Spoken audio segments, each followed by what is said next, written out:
Hello everyone and welcome to today's video. I'm super excited to show you how to make this album. It is absolutely beautiful, so beginner friendly, like surprisingly beginner friendly. You can use papers and supplies that you already have on hand to make this album, or you can use the exact same kit that I am using, which is called Woodland Wonder, and it is from our April 2025 kit. If you're interested in the option of using the same papers that I am, here is a look at the kit. It is 60 pages of just absolutely beautiful handcrafted designs. I absolutely love it, and it's going to be so much fun to create with. There are two ways that you can get this kit if it is something you want, and the first way is the way I recommend because it's your best money saver, and it's to subscribe and become a monthly kit club member at that site, www.pinkmonarchprints.com. Or you can purchase just the kit with no subscription on Etsy or our site in the shop section. Everything will be linked in the description of this video if you need more information on that. Without further ado, let's jump into this incredible tutorial. I'm so excited to show you guys. So for this tutorial, I'm actually using some of the double pages from the kit. I'm also going to be adding a cover, which is what you're seeing here. For this part, I just used some chipboard. I will also be using some Mod Podge, and I think those are the only required materials for this craft. By the way, if you're curious about the paperweight, these double pages were printed on 110-pound cardstock, and I left a little white strip on the right side of those, and then the cover paper that I put over the chipboard is actually just regular copyweight paper. So keep that in mind, and you don't have to do what I do, but I do want to let you guys know. So to start, go ahead and grab your double pages. If you are not using double pages, you're going to need to cut 4 of your own. Here is the sizing for that. So 10.25 inches by 7 inches. And do not forget a little bit of space on the right side for a flap. If you are just using the double pages like I am, just don't cut a little bit of that white. You can see where I left about a centimeter of white paper ready to be used as a flap. We need that flap, and this project cannot be done without that flap.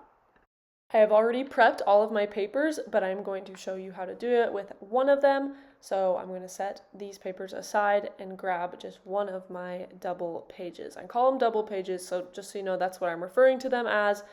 And I'm going to grab my scoreboard. You can also just fold. A scoreboard is not necessary. You're going to want to score that middle line, which I have already done, and I'm just going to show you kind of where you're going to score it. So you're going to fold it right down the middle, and then you're going to grab that extra space for the flap and score a line for that. Take your time on this part because we want that line to be very straight and right down the middle, so there's no white where it shouldn't be white. Then go ahead and fold that line down. This is something you're going to do on each page. Technically, one of your pages, you do not need that extra flap. So one of your pages can just be a regular folded in half page, and you can cut off that extra flap if you've already made it. I kind of learned this later on in the video. I didn't realize, so just a heads up there. It's good to know some ahead of time information. Then I'm going to go through and ink. Inking is always optional, but you guys know me. I love it. I love the finished edge look. So I go ahead and I do that until my entire double page is inked front and back. And then next up, you have a white flap that might actually show if you are not careful in your gluing. So just as a precaution, I'm going to ink down that white flap just in case some of it shows later on in the project, and I don't want to be able to see that, if that makes sense. Once you have followed that process through with every single page, so you've folded, you've inked, everything is ready to go, it is time to glue, and I'm going to be using my art glitter glue in my little bottle, and it is super easy. Start by grabbing the page that you want first. You do not want your white flap on the left side, you want it on the right side. Keep that in mind, just as it's been pictured this entire video, that's kind of what you're going to want to do. And from here, you just add plenty of glue to that white flap. I really took my time on this, and I made sure to really get that left edge, as I'm doing right now. Then you're going to grab your next section and simply place it on top. And again, remember to keep the other white flap on the right side of your project. You always keep the flaps to the right and the raw edge just to the left. And I really just go through and make sure everything is ready to go. So let it dry a little bit before you move it too much, and then you want to practice a fold. You want to do a practice fold because this will make sure that your page is where it needs to be, and if you've messed up, this step will usually reveal it. And hey, mine looks pretty good. Hopefully yours does too, but if not, you kind of get better as you go. And to finish off these pages, you are just going to simply repeat this process over and over again. Add the glue, add your next paper, leave the white flap to the right, and then do a little practice fold, fold it and crease it down, and then do it again. I am only doing 4 pages, so this was my last one, so I cut off that extra flap because this is the step I realized that I didn't need that extra flap. And again, I just added it on, and that was it. You can do 4 pages like I did, or you can do more. It is totally up to you. I just wanted to do an even number of pages, and I end up with this really long strip of all these pages, and I'm able to just kind of fold them together like this, and you kind of have this booklet. Now you can just stop here and decorate the covers however you want and make it look like a journal. For me, I like to add a little bit of a hardcover on, so this is where my chipboard comes in. I'm going to show you guys how to do that. But this is where you could honestly call it, and it's no problem. But that's kind of what it looks like, and if you flip it over, you kind of have the same thing, just backside of the papers that you can decorate as well. It opens up like an accordion, which makes it super fun in person. I wish I could show you better on camera because it goes so long. But yes, this is my chipboard cover. I've already made one to make matters easier and to make sure the process worked, but I'm just going to literally glue them on the front and the back. So let's get into how to make one of these chipboard covers. I'm starting off with a piece of chipboard that is just a little bit bigger than the actual size of my finished folio of the paper, the pages. So you can adapt that to what you need to do, but I do have the measurements on screen if you need them.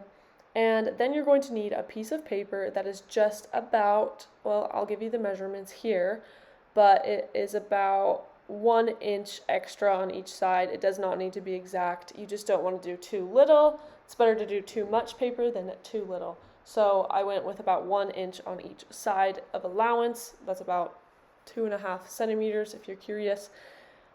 And then we are simply going to put a nice layer of Mod Podge all over that piece of chipboard and then lay it down onto that piece of paper. Y'all, do not do what I'm about to do. I didn't have a bowl or anything on hand, so I just dumped it, and I feel like I ended up messing up on this a little bit later. This time it worked out fine, but I'm just telling you now it's not the best method.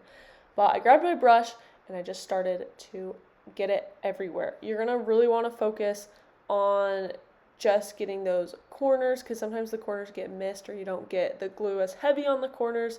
So take your time and get that done. Now it is time to put this on the piece of paper. So you're going to grab that piece of paper, make sure it's oriented the correct way that you want, and then of course glue that piece of chipboard down onto the paper. I secured it down as best as I could with my hands and then let it dry for about a minute just to give it a little bit extra time before I moved on to my next step. Once you're ready, grab a ruler and you're going to want to draw a little bit of a line just on that corner. And as you can see, you want to leave just a little bit of space between the edge of your chipboard and where you drew the line. You don't want it to be directly on there. Do your best to make your line about a 45-degree angle. Now, it's not too important, especially with this specific project where it's a very basic thing we're doing. But yes, just go ahead and draw lines on all 4 corners. After that, it's time to cut exactly where you drew those lines. So I went ahead and did that, and I did make some adjustments as I went on, but again, it doesn't need to be perfect. Just leave a little bit of space between the corner and the edge of paper. Here is where you're going to use a bit more Mod Podge. So I grabbed a backing paper to protect my desk, and then I just used some Mod Podge here and kind of dabbed the edges. And you don't need too much, but you do want an even coat, but you don't want to like soak the paper or anything. Because I am just using regular weight copy paper, I need to just take my time and be gentle. You can use cardstock or copy paper. I love the feel of copy paper over chipboard, so I use it when I can. And then also another good step to do is just take your time and make sure everything is smooth and that you've taken care of all the paper. If you want a helpful tip, you can also grab your ruler and run it beforehand, before gluing, along the edge of the chipboard to create a little bit of a seam. And then from here, you're just gonna repeat that process. I like to do the opposite sides first, so I did the top and the bottom first and pressed those down, and then I moved on to the sides. I love this part of the process. It is incredibly satisfying and I love it. I could do this all day, but again, it worked out really well. I got my corners really nice. Things went my way this time. They don't always.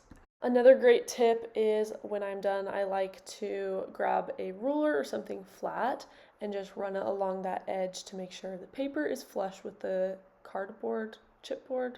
I guess you could use cardboard, but I did use chipboard. And that is a helpful thing to get it secure.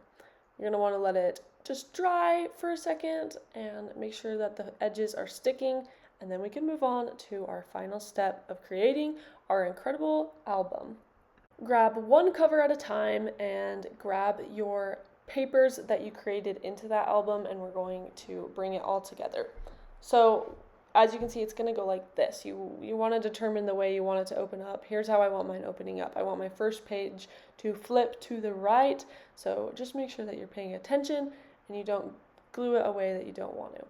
Here is where I actually messed up and I poured way too much stuff on there. And so I had to go off camera and fix that. But you know, it worked out, but it did get my paper a little bit too soaked with glue, which actually didn't cause any problems because I did use 110-pound cardstock on the pages, so it was no big deal. But again, just apply that even coat of the glue or Mod Podge. I did a little bit thicker of a coat on this because I really wanted my pages to stick to the cardboard covers for as long as they can, which they did not budge by the time I was done with this, so I felt pretty good about that. Go ahead and line it up. I just put the entire book down at once, and then I opened it up to really secure it down to the chipboard.